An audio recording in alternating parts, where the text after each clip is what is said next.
Hello friends, ఈరోజు రుచికరమైన కొబ్బరి చట్నీ చేసుకుందాం.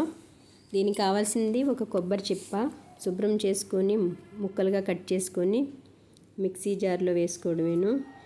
దీనికి 6 పచ్చిమిరపకాయలు సరిపోతాయి, ఒక పెద్ద ఉల్లిపాయ, కొంచెంగా కొత్తిమీర, కొంచెం కరివేపాకు మొత్తాన్ని చిన్న జార్లో వేసేసుకొని చాలా రుచికరంగా ఉంటుందండి. ఇడ్లీలోకి అట్లలోకి సూపర్లా ఉంటుంది. ఒకసారి ట్రై చేయండి. కొద్దిగా జీలకర్ర, తగినంత ఉప్పు, తక్కువే పడుతుందండి, చూసుకొని వేసుకోవడమేను.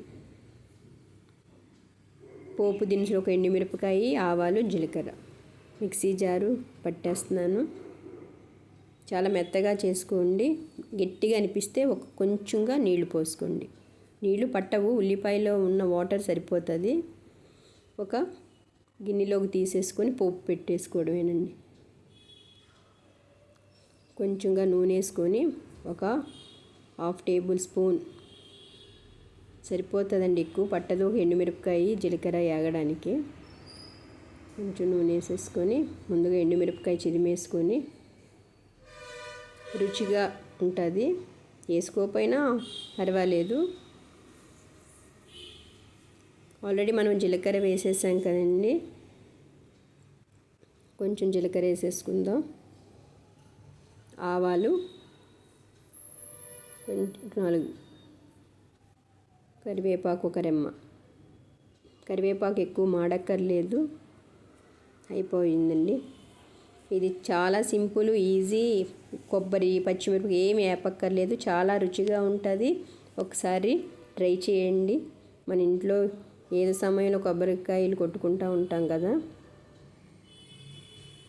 వేస్ట్ అవ్వకుండా రెడీ చేసిన గిన్నెలోకి పోపు వేసేసుకోవడమే. చట్నీలోకి గట్టిగా అనిపిస్తేనే కలుపుకోండి, లేకపోతే అవసరం పడదు వాటరు.